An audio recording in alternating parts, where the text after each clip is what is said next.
One of the most insane things happened to me this weekend, giving very West Elm Caleb, and I thought I would share.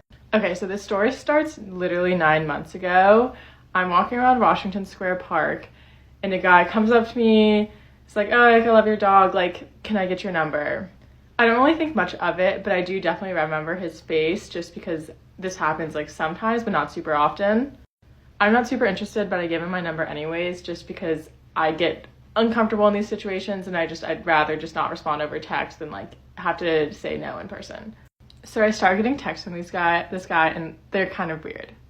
So this man keeps texting me being like, want to have wine to jazz tonight? We didn't talk about wine or jazz in the conversation. Like, this is just completely random. Weird, but fine. I will say I was a little mean when he sent me his music. I never replied, and I just wrote unsubscribe because honestly I thought at this point the texts were like some sort of automated thing, especially because they started coming through as text messages. That unsubscribe text is the only text I've ever sent, okay? Fast forward to this weekend. I'm walking around Washington Square Park again. I hear someone come like walk up to me, say like, hey, like, saw you walking.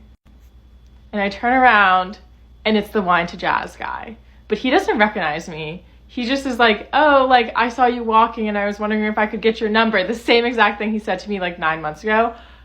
But obviously he has no idea that he's done this before with me in the same spot. I'm like, we've met before.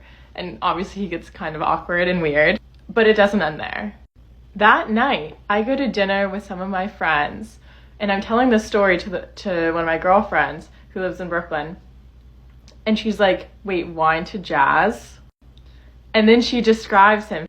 He had literally done the same exact thing to my friend. Saw her walking, asked for a number, texted her being like, want to have wine to jazz tonight? And now I just really need to know how many girls this guy comes up to, how many numbers he has, and how many times he texts wine to jazz tonight.